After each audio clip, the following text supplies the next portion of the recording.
Our next speaker is Ms. Kia Jones, and her talk is entitled African Americans and Environmentalism, an Ecowomanist take on an often misinterpreted phenomenon.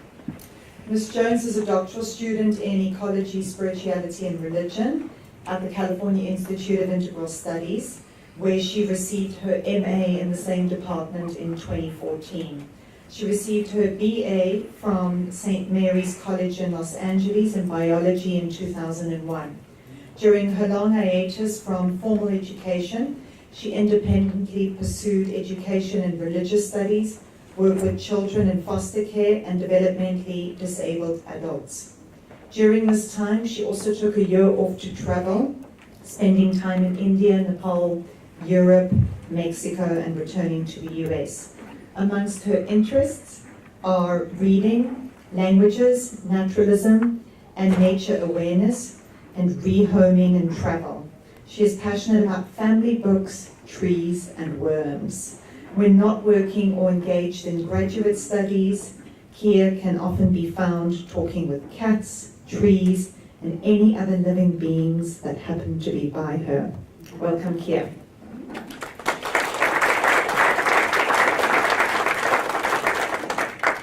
Hello, everyone. Hi.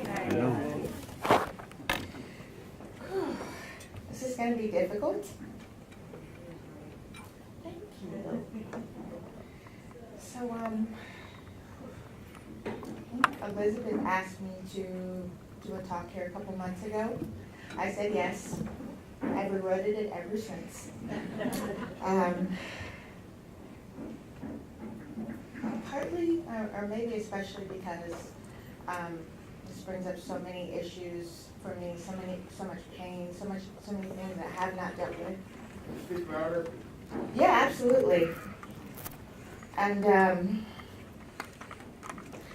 I was really afraid that I would get up here and either be so frightened like I would run off the stage, or sit up here and give you a hour-long diatribe on everything that's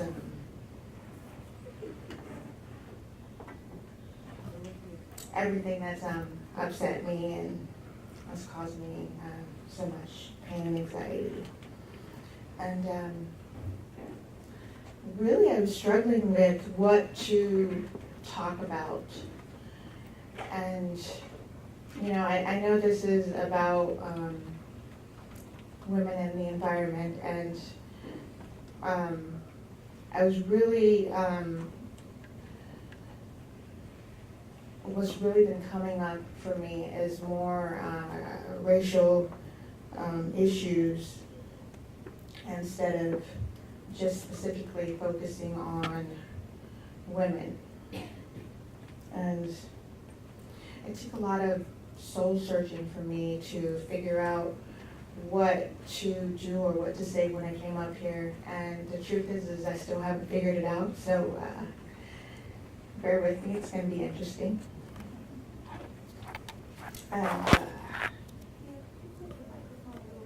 Yeah, absolutely. Can y'all hear me in the back? Yes.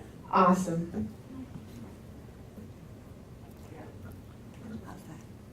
Looks good. Sounds good.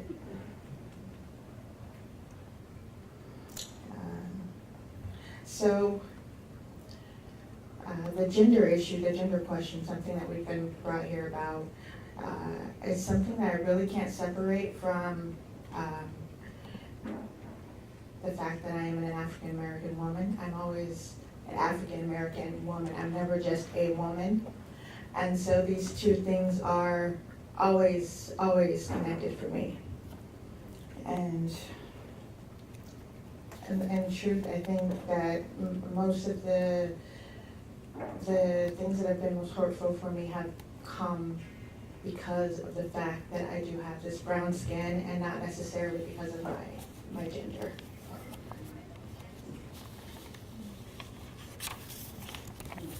So I just wanted to say that before I really got started, to let you know where I'm at. And please just bear with me as I try and get through this. So my talk here is really about Ecowomanism, and some of you, probably most of you, don't know what that is. So let me give you a brief introduction. So womanism actually developed as a response to feminism, specifically African American women finding that our voices weren't being heard in a feminist kind of conversation, which was dominated by middle class and upper class white women, and issues that were relevant to poor white women and women of color were not being represented in these dialogues.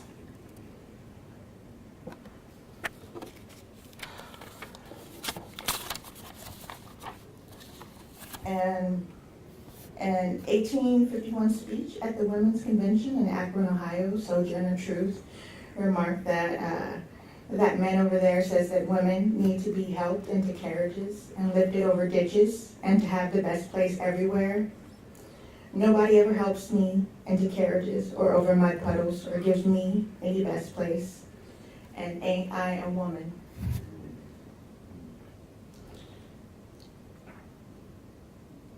Now, Sojourner Truth was, obviously, she was a woman.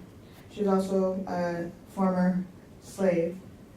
And her experience of womanhood was completely different from what was represented at this conference. And she was just making that point, and that kind of critique was carried through and resulted in the creation of this other feminism, womanism, that reflects not just one perspective of what a woman is, but reflects a wide variety of the experiences of women of different social categories. Now, out of womanism developed Ecowomanism as a kind of a counterpart to ecofeminism, but it foregrounds the experiences of non-white women and others. And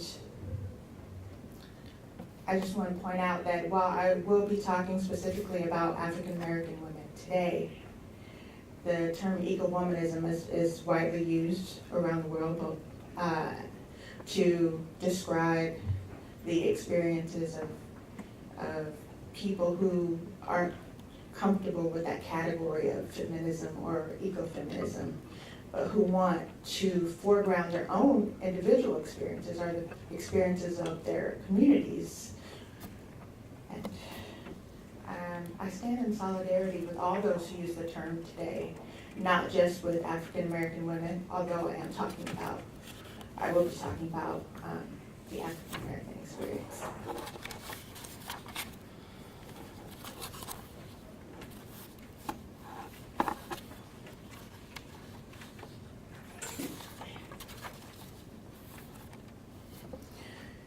In my own experience as an African American woman, I've often heard the term that Black people just don't care about the environment, and this has always troubled me. For a long time, I actually internalized that critique, and I genuinely believed it. But a lot has been changing in my experience, especially over the past 6 months. And that's why I really felt called to talk about that today. So my question is, do African American people really not care about the environment? And whose agenda does that serve, that belief serve? And for myself, I can say that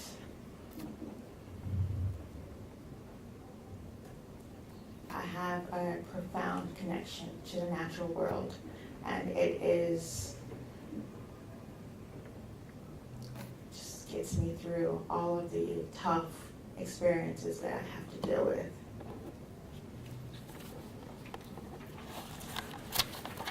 So I would like to talk about a little bit about the history of African Americans and the environment, whatever that is, however you conceptualize that. From a historical perspective, much, if not all of African American environmental history has been erased from the public mind, including the minds of African Americans. And, you know, thinking about African American people in this country, you know, for much of the time, even up until like the 1960s, fully 50% of all agricultural workers in the entire United States were African American. And just because someone works, you know, on a farm or something like that doesn't make them have a greater connection to nature. But you know, there are a lot of African Americans here, mostly women, bell hooks, who find that having this kind of agrarian foundation, this connection with the land, was something that was able to help to ground African American people and help them to endure everything they had to endure for generations in this country. And I don't know, maybe some of you have heard about the Great Migration, wherein maybe 1910 to 1970 or various other dates, something like 6 million African American people moved from the agrarian South to northern, midwestern, and western cities. And I feel like this is such a psychic trauma that it's not really talked about, that loss of connection to the land. And for myself, I grew up in Southern California, but I lived in Tulsa, Oklahoma for 3 years. And while it's a city, it's also not at all like San Francisco. When I first moved to San Francisco in 2014 to attend school here, I was so traumatized by the lack of, I mean, obviously there's nature all around, but I was used to birds singing and having, you know, streams running by my house and seeing ducks and geese and these kinds of things every day. And literally for the first year I lived here, I didn't even see a single squirrel. And I cannot tell you how traumatic that was. And that has really caused me to really look at that experience of moving from, you know, this agriculture existence, which really held a sort of a relationship, something that could hold all of the negative and positive experiences of my ancestors, to these urban locations, which, while not always, you know, bad in a sense, certainly didn't allow them the opportunity for self-renewal that they would have experienced in their home locations. And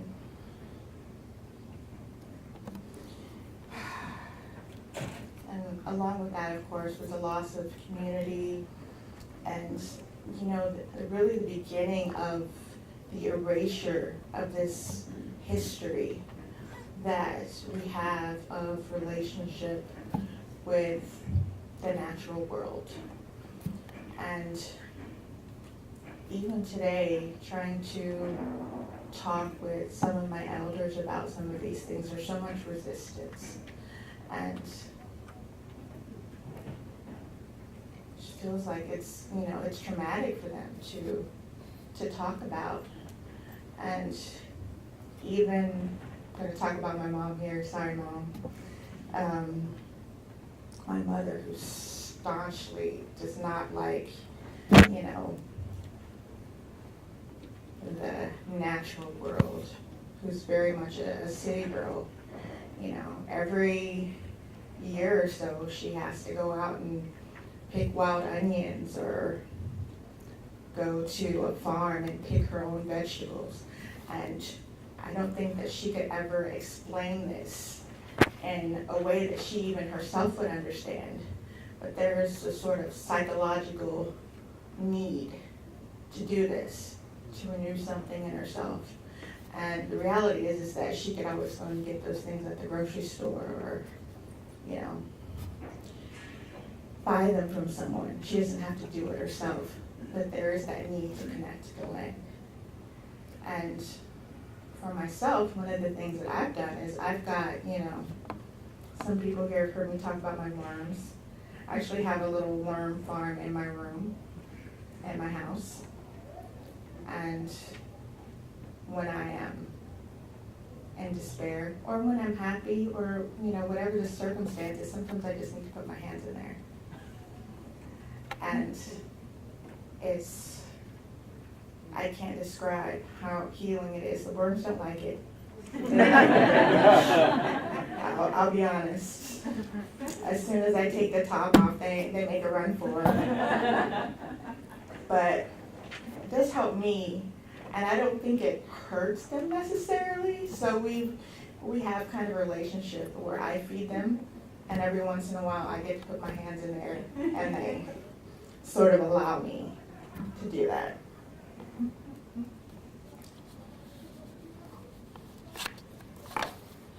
And another experience that I've really had, and I've been kind of holding in that of environmental racism. I've done a lot of work, or maybe not a lot, but I've done some work with like No Coal in Oakland and other organizations around the seeming need to place really polluting, toxic factories, plants, dumps, things like that in neighborhoods where dominated by people of color. I hate that term, but sorry, I couldn't think of anything else to say at that moment. But yeah, it's really depressing. And you know, there's this whole term, NIMBY, or not in my backyard, that developed, I think it was maybe the 70s, 80s, I'm not sure, where middle class, white, and upper class white environmentalists were saying, you know, no, we don't want these toxic, polluting things in our neighborhood. And so, you know, they won, they succeeded. And, you know, big corporations just put the toxic, polluting things in poor people's neighborhoods, which also happen to be largely African American, Latino, also on Native American reservations, things of that nature. So this battle to, and it really is a battle, uphold like basic human dignity and people's right to life, to breathe clean air, to, you know, just being part of that has been, it's been really great for me as a human being, but it's also been really just, it's been toxic. I mean, listening to really the logic of domination, Sam, I think, talked about that a little bit, that says that it's okay to do this. And the justification is, of course, we're going to bring jobs, we're going to bring good things to this neighborhood, to these people. And the reality is that's completely false. There's so many things that I wanted to say that I haven't had a chance to speak on, but